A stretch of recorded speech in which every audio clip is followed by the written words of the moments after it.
Dear students, আজি মই তোমালোক সকলোকে এটি নতুন ভিডিঅ'লৈ স্বাগতম জনাইছোঁ। আজি আমি ডিছকাছ কৰিবলৈ লোৱা টপিকটো হৈছে কাৰেক্ট টেন্স। ঠিক আছে, আমি পোনে পোনে কুৱেশ্যনটোলৈ যাব বিচাৰিছোঁ।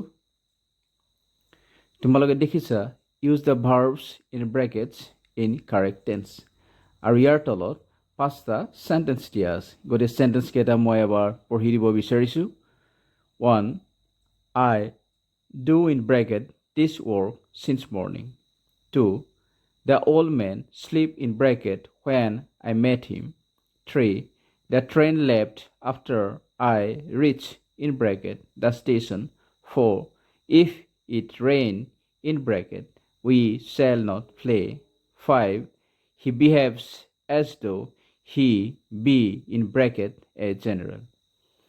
ঠিক আছে, এতিয়া আমি ফাৰ্ষ্ট চেণ্টেন্সটোলৈ যাব বিচাৰিছোঁ। I do in bracket this work since morning. এনচাৰটো হৈছে I have been doing this work since morning. ইয়াত since morningটো হৈ আছে ক্লু। sinceটোৱে পইণ্ট অফ টাইম বুজাইছে, মানে পাষ্ট পইণ্ট অফ টাইম, মানে ৰাতিপুৱাৰে পৰা। ইয়াৰ অৰ্থটো হৈছে I have been doing this work since morning, মানে হৈছে ৰাতিপুৱাৰে পৰা মই কামটো কৰি আছোঁ। মানে I started doing this work in the morning and I'm still doing this work. মই ৰাতিপুৱা কামটো কৰা আৰম্ভ কৰিছিলোঁ আৰু কামটো এতিয়া মই কৰি আছোঁ, কামটো শেষ হোৱা নাই। সেইকাৰণে এই যিটো টেন্স ইউজ হৈছে, এই টেন্সটো হৈছে প্ৰেজেণ্ট পাৰফেক্ট কণ্টিনিউৱাছ টেন্স। আইটো হৈছে ছাবজেক্ট, সেইকাৰণে ইয়াৰ পিছত হেভ লিখিছোঁ। আইৰ পিছত হেভ লিখি আমি সকলোৱে জানো। তাৰপিছত বিন ষ্ট্ৰাকচাৰৰ পৰা লিখিছোঁ, আৰু ডুইং লিখিছোঁ, মানে ডু ভাৰ্বটোৰ ING ফৰ্ম লিখিছোঁ। মানে ৰাতিপুৱাৰে পৰা মই এই কামটো কৰি আছোঁ।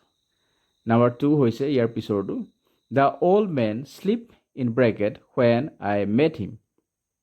এনচাৰটো হৈছে the old man was sleeping when I met him. আমি কিয় লিখিছোঁ ৱাজ শ্লিপিং? কাৰণ the old man was sleeping এইটো হৈছে প্ৰিন্সিপাল ক্লজ। প্ৰিন্সিপাল ক্লজটো আমি কিহত লিখিছোঁ? ফাৰ্ষ্ট কণ্টিনিউৱাছ টেন্সত লিখিছোঁ, আৰু when I met him এইটো কিহত আছে?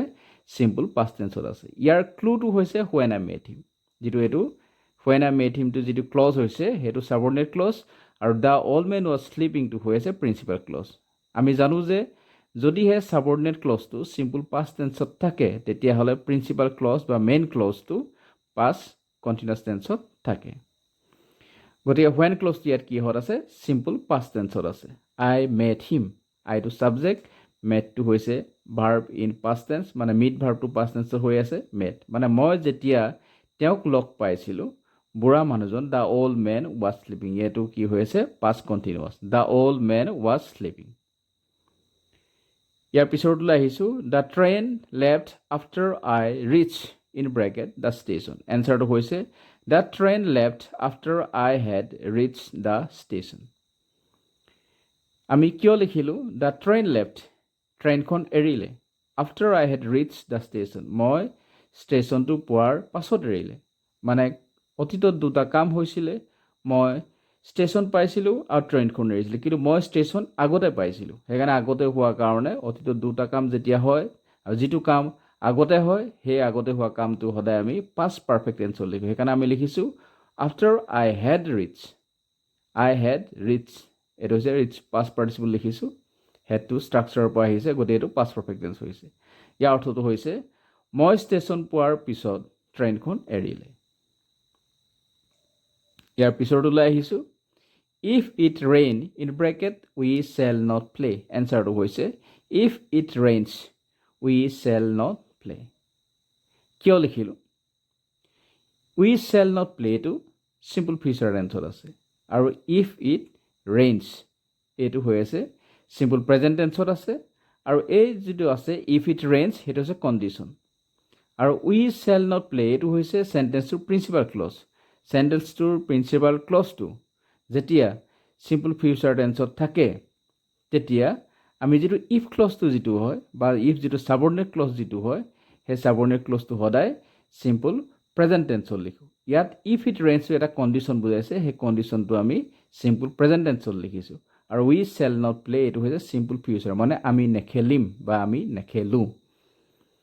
ইয়াৰ অৰ্থটো হৈছে যদি বৰষুণ দিয়ে আমি নেখেলোঁ। গতিকে যদি বৰষুণ দিয়ে কণ্ডিশ্যন, সেইকাৰণে আমি এইটো কি লিখিছোঁ? চিম্পল প্ৰেজেণ্ট টেন্সত লিখিছোঁ, ইফ ইট ৰেইনছ।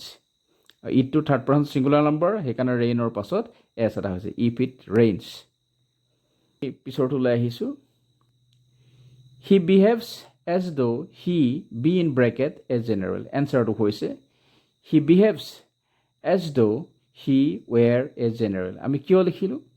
হি বিহেভছ, সি আচৰণ কৰে, এজ দ' যেনহে, হি ৱেৰ এ জেনেৰেল, সি যেন এজন সেনাপতি বা সেনানায়ক, এনেদৰে সি আচৰণ কৰে বা ব্যৱহাৰ কৰে। গতিকে যিহেতু এই কথাটো সঁচা নহয়, মিছা, সি এটা জেনেৰেল নহয় বা সি এজন সেনানায়ক নহয়, সেইকাৰণে আমি ইয়াত এইটো ৱেৰ লিখিলোঁ, বিটো আমি কি লিখিলোঁ? ৱেৰ লিখিলোঁ। এনেকুৱাবিলাক কি বুলি কোৱা হয়? হাইপথেটিকেল পাষ্ট টেন্স বুলি কোৱা হয়। আমি ৱেৰ লিখিলোঁ, প্ৰকৃততে নহয়। গতিকে হি বিহেভছ এজ দ' হি ৱেৰ এ জেনেৰেল, সি এনেদৰে আচৰণ কৰে যে সি এজন সেনানায়ক বা এজন সেনাপতি। ঠিক আছে, আজি আমি ভিডিঅ'টো ইমানতে সামৰণি মাৰিব বিচাৰিছোঁ। ভিডিঅ'টো লাইক কৰিবা, ফ্ৰেণ্ডছৰ লগত শ্বেয়াৰ কৰিবা, আৰু এনেকুৱা ধৰণৰ এডুকেশ্যনেল ভিডিঅ' পাই থাকিবলৈ হ'লে চেনেলটো ছাবস্ক্ৰাইব কৰিবা। Thank you all.